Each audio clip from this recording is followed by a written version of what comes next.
2019 का महासंग्राम देख रहे हैं आप। मैं हूं आप सबके साथ अनूप। तो पहले चरण के मतदान के लिए काउंटडाउन शुरू हो गया है। 20 राज्यों में 10 दिग्गजों के साथ 1279 उम्मीदवारों की किस्मत कल ईवीएम में कैद हो जाएगी।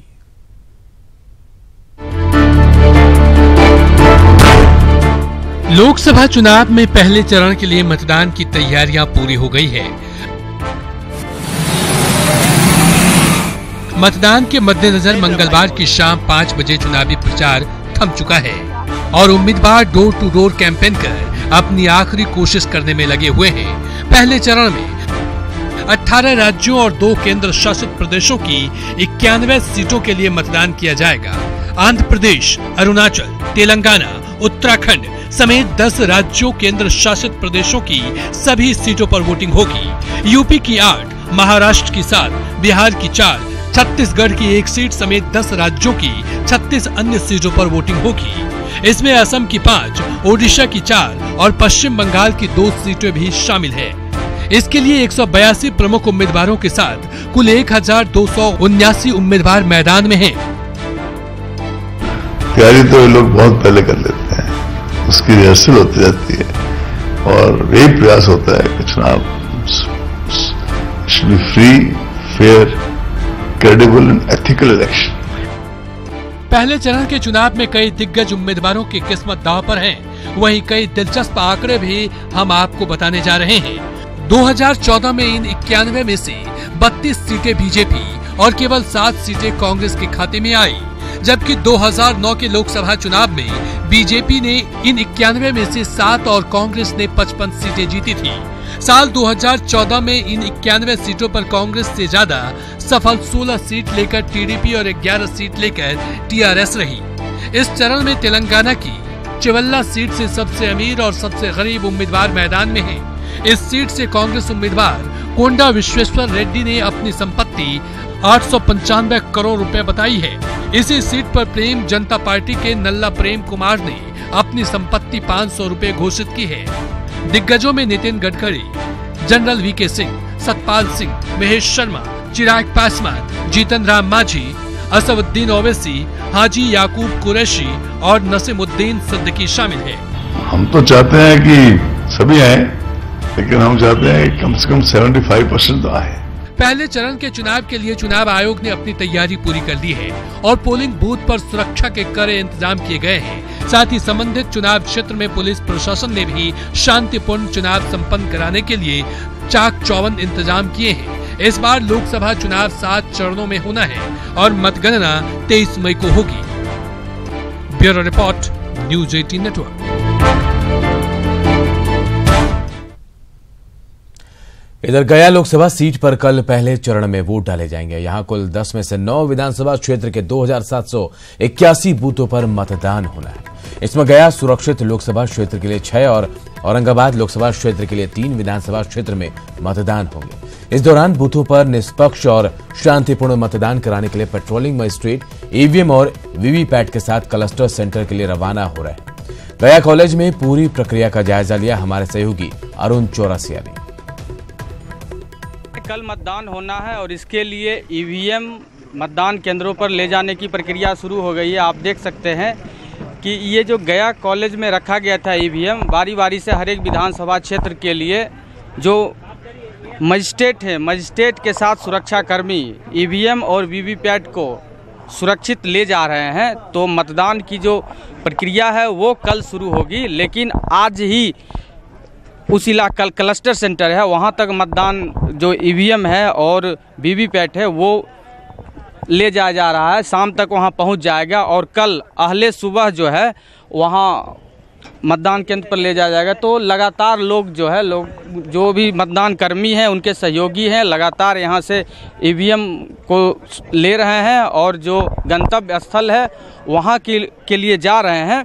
गौरतलब है कि गया जिला में कुल 9 विधानसभा क्षेत्र में कल मतदान होगा, जिसमें गया लोकसभा क्षेत्र के लिए 6 विधानसभा और बाकी जो 3 विधानसभा है वो औरंगाबाद लोकसभा क्षेत्र के लिए होगा, जिसके लिए यहाँ से जो मतदान कर्मी हैं उनके सुरक्षाकर्मी हैं और जो सहयोगी हैं वो क्लस्टर सेंटर के लिए रवाना हो रहे हैं।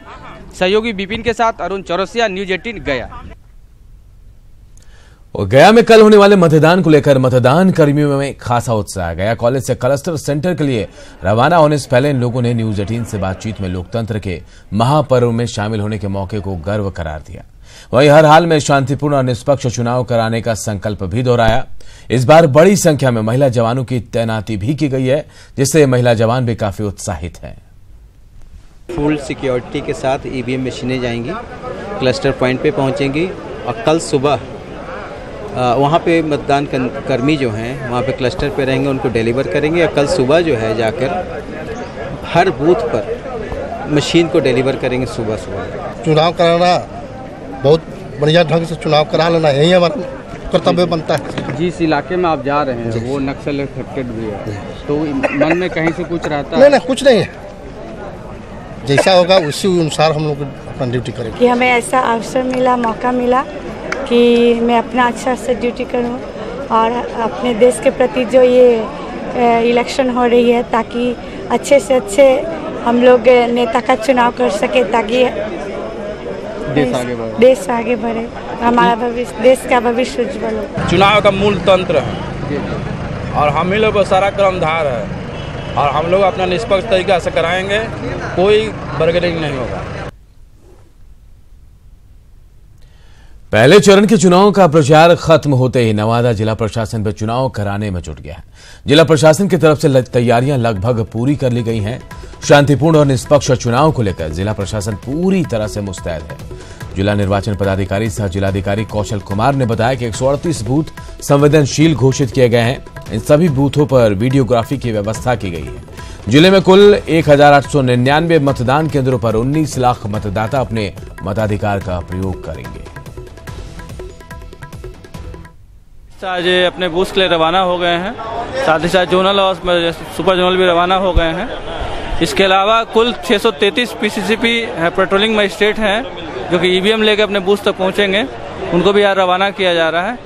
तो पूरी मुकम्मल व्यवस्था की गई, सुरक्षा की पूरी तैयारी है हम लोग की और हम लोग शांतिपूर्ण तरीके से चुनाव संपन्न कराने में हम लोग सफल होंगे, ये मेरा आश्वासन है। आप लोग हम लोग सारा तैयारी विस्तृत कर ली गई और मेरी उम्मीद है कि चुनाव बहुत शांतिपूर्ण और निष्पक्ष तरीके से होगा।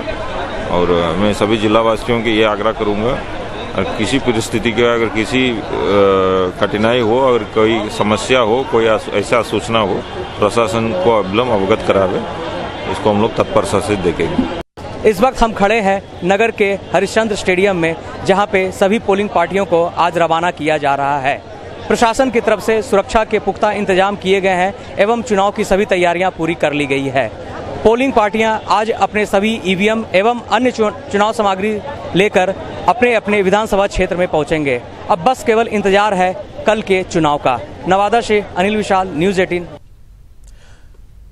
और नेता प्रतिपक्ष तेजस्वी यादव आज खगड़िया में एक सभा को संबोधित उन्होंने किया। इस दौरान उन्होंने गठबंधन के प्रत्याशी के लिए वोट भी मांगा। मंच से तेजस्वी ने सीएम नीतीश पर जमकर हमला बोला और केंद्र सरकार पर हमला बोलते हुए उन्होंने कहा कि उनके पिता को जेल में प्रताड़ित किया जा रहा है।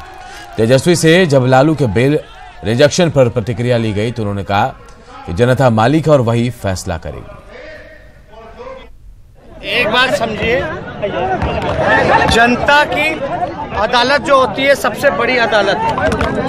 जनता की अदालत में ना तारीख तय होता है, ना सुनवाई होती है, सीधे फैसला होता है। और जनता ने फैसला कर दिया है, लालू जी को जनता जो है न्याय करने का काम करेगी। बहुत पहले चरण के मतदान के लिए अब कुछ घंटे का वक्त बचा, लेकिन जेडीयू ने अब तक अपना घोषणा पत्र जारी नहीं किया है। ऐसे में चुनाव के पहले चरण में जेडीयू बिना विजन के ही लोगों के बीच जा रही। हालांकि जेडीयू के मुताबिक नीतीश कुमार का काम ही पार्टी का घोषणा पत्र है। वहीं सवाल उठ रहे हैं कि बिना घोषणा पत्र के किसी पार्टी के एजेंडे को जनता कैसे समझ पाएगी। बीजेपी अपने सहयोगी दल का बचाव कर रही है, वहीं कांग्रेस इस पर निशाना साध रही है। बिहार ने नीतीश कुमार जी के 14 वर्षों का कार्यकाल देखा है और वायदों से ज्यादा हमारे किए गए कार्यों पर जनता को भरोसा है। जितना नीतीश कुमार जी ने कहा है उससे ज्यादा करके दिखाया है और ये भरोसा ही ये आधार है जिसके बल पर बार बार जनादेश जनता का नीतीश कुमार जी को मिलता है, उनके नेतृत्व में गठबंधन को मिलता है और उनके साथ जनता का आशीर्वाद बना रहता है। संकल्प करते हैं कि हम उसे पूरा करेंगे अपने वायदों को, तो आप राष्ट्रीय स्तर से ही ना आप काम कराएंगे। तो मुझे लगता है कि जब इसकी पार्ट एक है ही भाजपा, तो मुझे लगता है कि उसकी हमें लगता है कि कोई जरूरत नहीं है। लेकिन अगर फिर भी अगर जेडीयू चाहती है तो निकाल सकते। अब उनके घोषणा पत्र का औचित्य क्या है? जनता तो अब नरेंद्र मोदी के संकल्प पत्र, राहुल गांधी के दृढ़ घोषणा पत्र पे वोट करना है। तो नीतीश कुमार रहे कहाँ? नीतीश कुमार को एकदम जकड़ लिया है भारतीय जनता पार्टी, आरएसएस और अमित शाह। उसके डर से उन्होंने घोषणा पत्र जारी नहीं किया है। और इधर गिरिराज सिंह के प्रचार के लिए बीजेपी के महामंत्री और बिहार चुनाव प्रभारी भूपेंद्र यादव आज बेगूसराय पहुंचे, जहां उन्होंने चुन चुनकर आरजेडी, आरएलएसपी और कांग्रेस पर तीखा प्रहार किया। खासकर आरजेडी पर हमला बोलते हुए उन्होंने कहा कि पार्टी के अंदर कई टुकड़े हो गए हैं और अब वहां सियासत की जगह विरासत की लड़ाई हो रही है। इसके अलावा उन्होंने 40 की 40 सीटों पर जीत का दावा किया। उन्होंने कहा कि बिहार में नीतीश कुमार की सरकार और देश में नरेंद्र मोदी की सरकार के कामकाज के आधार पर हम लोगों से वोट मांग रहे हैं। महागठबंधन तो अपने आप में ही विघटन का स्वरूप बन चुका है। महागठबंधन में दल है, दलों में टुकड़े हैं, और इसलिए टुकड़े टुकड़े में बटा हुआ महागठबंधन किसी भी प्रकार से चुनौती नहीं दे। इधर पटना साहिब से बीजेपी उम्मीदवार रविशंकर प्रसाद ने आज कंकड़बाग के लोहिया पार्क समेत कई जगहों पर जनसंपर्क अभियान चलाया। अपने पक्ष में लोगों से उन्होंने वोट करने की अपील की। अभियान में विधायक अरुण कुमार सिन्हा भी थे। इस दौरान जनता ने अपने नेता के साथ खूब सेल्फी भी ली।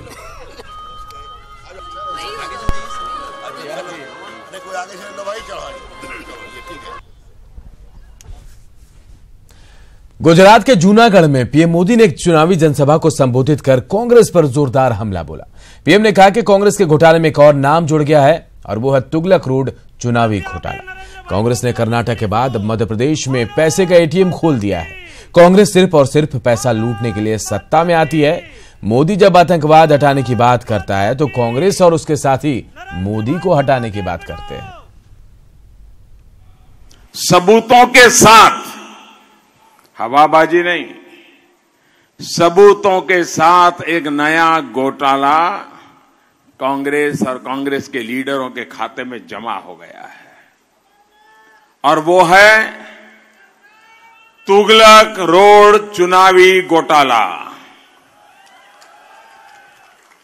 तुगलक रोड चुनावी घोटाला।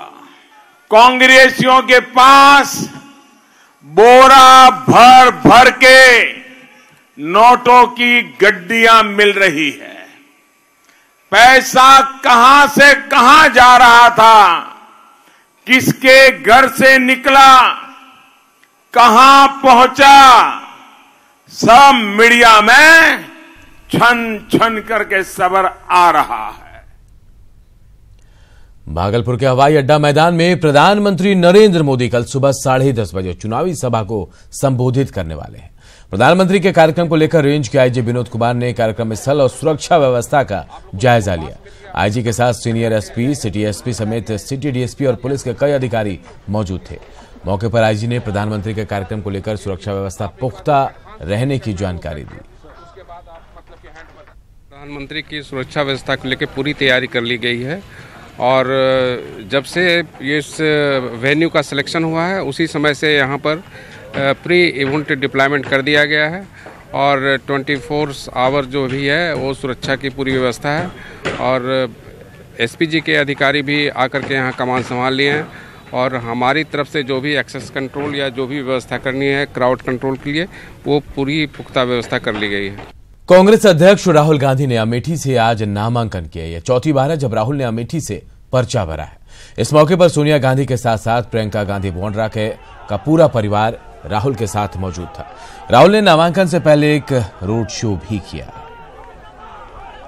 तो दो तस्वीरें हम आपको दिखा रहे हैं, आप देख सकते हैं। पहली तस्वीर राहुल गांधी के नामांकन की, जब वो कलेक्टर के सामने अपना नामांकन पर्चा दाखिल कर रहे, और दूसरी तस्वीर देखिए इस नामांकन से पहले की, थोड़ी देर पहले की, जब उन्होंने रोड शो किया। इस रोड शो में राहुल गांधी के साथ साथ सोनिया गांधी, प्रियंका गांधी वाड्रा, रॉबर्ट वाड्रा और उनके दोनों बच्चे भी शामिल हुए। पाकिस्तान के पीएम इमरान खान ने भारत के पीएम मोदी को लेकर बड़ा बयान दिया और कहा, पीएम मोदी की जीत के साथ भारत पाक के बीच वार्ता की बेहतर संभावना बन सकती है।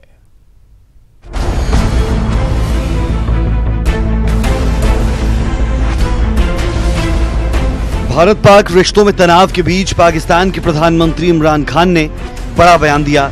इमरान खान का कहना है कि बीजेपी वर्तमान लोकसभा चुनाव जीतेगी तो ये पाकिस्तान के लिए अच्छा रहेगा।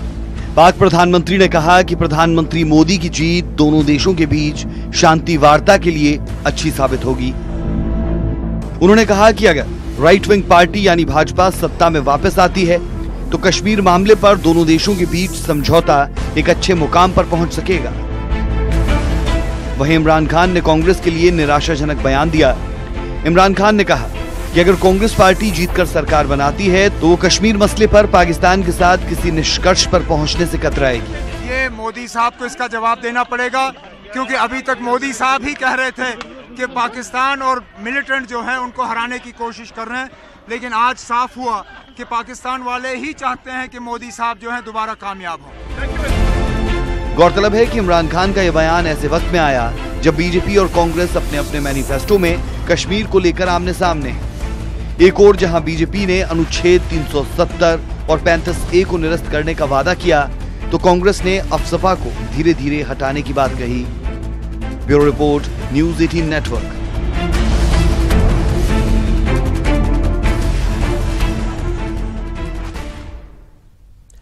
लोकसभा चुनाव में एक बार फिर से बीएसपी और टीएमसी ने दरबार सजाना शुरू कर दिया। यह दरबार उन नेताओं के लिए जिनका दिल चुनाव में टूट जाता है।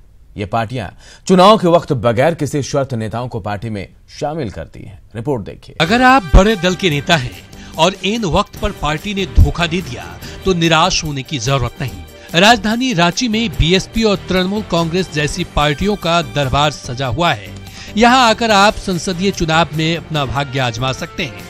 पिछले लोकसभा चुनाव में कांग्रेस के ददई दुबे, जेबीएम के बंधु तिर्की और विधायक चमरा लिंडा जैसे लोग तृणमूल कांग्रेस में शामिल होकर चुनाव लड़ चुके हैं। दरबार की बात ऐसा है कि दरबार इस बार भी सज रही है। आप देख रहे होंगे कि फुरकान अंसारी की बेटी आज टीएमसी से चुनाव लड़ रही है और कहीं न कहीं भाजपा के कद्दावर माने जाने वाले लीडर आज यदि बहुजन समाज पार्टी से अपना किस्मत आजमाने की कोशिश कर रहे हैं तो दरबार तो फिर भी सज रही है, लेकिन ये दरबार में कोई दम नहीं है। बीएसपी का कार्यालय चुटिया में है, जबकि तृणमूल कांग्रेस का दफ्तर बरियातू में काम कर रहा है। चुनाव के पहले और बाद में इन कार्यालयों में कोई नहीं जाता, लेकिन चुनाव के वक्त इन दोनों ही पार्टियों के दफ्तर में रौनक आ जाती है। बीएसपी में पूर्व मंत्री दुलाल भुइयां शामिल हो चुके हैं, जबकि दिनेश उरांव नाम के एक स्थानीय नेता ने कांग्रेस से बगावत करके लोहरदगा से तृणमूल कांग्रेस के टिकट पर नामांकन भरा है। अभी भी कई बड़े नेता तृणमूल कांग्रेस और बीएसपी के संपर्क में हैं। 22 से ज्यादा बड़े छोटे नेताओं ने बीएसपी और टीएमसी में आवेदन दे रखा है। लोग अपने स्वार्थ में आए थे और हमारी माननीय मुख्यमंत्री श्री ममता बनर्जी के जो डिसिप्लिन और सभ्यता के आधार पर वो पार्टी में बहुत ज़्यादा दिन तक जुड़ नहीं पाए, क्योंकि वो लोग सिर्फ स्वार्थ सिद्धि के लिए ही आए थे और उनका स्वार्थ सिद्ध नहीं हुआ तो समय का फायदा उठा करके वो लोग चले गए। लोकसभा चुनाव के दौरान बसपा और टीएमसी जैसी पार्टियां कुंभ के मेले में सजने वाली दुकानें साबित होती हैं। दुकानें सजती हैं, नेता रूपी ग्राहक आते हैं और कुंभ का मेला समाप्त होते ही सभी लोग सब कुछ भूल जाते हैं। कैमरा पर्सन राजीव रंजन के साथ अजय लाल, न्यूज़ 18 रांची। और एक बड़ी खबर इस वक्त आ रही है। बिहार के जूनियर डॉक्टर्स की हड़ताल खत्म हो गई है। आज शाम 6 बजे से सभी डॉक्टर अपने काम पर लौट आएंगे। पीएमसीएच, एनएमसीएच समेत सभी मेडिकल कॉलेज में हड़ताल खत्म हो गई है। एम्स में पीजी का नामांकन किए जाने की मांग हो रही थी और आईजीएमएस के तर्ज पर पीजी छात्रों को स्टाइपेंड दिए जाने की भी मांग थी। सीनियर रेजिडेंट की अधिकतम उम्र सीमा 37 से बढ़ाकर 45 करने की मांग को लेकर ये लोग अनिश्चितकालीन हड़ताल पर थे, लेकिन अब जो जानकारी मिल रही है, बिहार के जूनियर डॉक्टर्स की हड़ताल खत्म हो गई है। शाम 6 बजे से सभी डॉक्टर काम पर लौटेंगे। रजनीश हमारे सहयोगी हमारे साथ जुड़ गए। रजनीश, आखिर क्या हुआ, क्या फैसला लिया गया? हड़ताल खत्म हो गई है। देखिए अनु, बिहार के मरीजों के लिए राहत की खबर है और जूनियर डॉक्टर जो है अपने काम पर लौट गए हैं। स्वास्थ्य विभाग के प्रधान सचिव संजय कुमार ने कल से ही लगातार प्रयास किया था, लेकिन कल जूनियर डॉक्टर नहीं मानने को तैयार थे। और आज वार्ता फिर से हुई, सचिवालय में वार्ता किया गया है और वार्ता के दौरान यह आश्वासन दिया गया है कि एम्स के छात्रों का जो विरोध जारी है, जो काउंसलिंग का विरोध है, 12 अप्रैल से काउंसलिंग होना है और उसमें जो एम्स के छात्र हैं उनका प्रतिभागी नहीं होना है, इसको लेकर जो है आश्वासन दिया गया है कि एम्स के छात्रों को लेकर जो है विचार किया जाएगा, स्वास्थ्य विभाग विचार करेगी। और इसमें साथ ही जो 37 से 45 जो वर्ष है उम्र सीमा, उसको लेकर भी विचार किया जाएगा। यानी सभी मांगों को जायज बताते हुए प्रधान सचिव ने कहा है कि हम ठोस कार्रवाई करेंगे, जिस कार्रवाई के भरोसे जो है जूनियर डॉक्टर जो है काम पर वापस लौटे हैं। अब तक 17 मरीजों की पीएमसीएच में मौत हो गई है हड़ताल की वजह से। परसों यानी 8 तारीख से सभी डॉक्टर हड़ताल पर थे और आज जो प्रधान सचिव है उन्होंने आश्वासन दिया है, थक हारकर जो जूनियर डॉक्टर हैं उन्होंने सरकार की चेतावनी के बाद भी कहें कि बैकफुट पर आए हैं। सरकार ने साफ चेतावनी दे दी थी, जो स्वास्थ्य विभाग है उसने साफ कहा था कि इस बार जो जूनियर डॉक्टर हैं काम पर नहीं लौटते हैं तो हम कार्रवाई करेंगे। लेकिन इस बीच अगर पहल की गई है वार्ता की तो वार्ता राहत भरी बात यह होगी कि हड़ताल खत्म होकर शाम 6 बजे तक सभी डॉक्टर अपने काम पर लौट आएंगे। बहुत बहुत शुक्रिया रजनीश साहब। फिलहाल इस बुलेटिन में इतना ही, लेकिन बिहार झारखंड की बाकी खबरों को देखने के लिए आप लॉग इन कर सकते हैं हमारी वेबसाइट news18bihar.com और news18jharkhand.com पर। नमस्कार।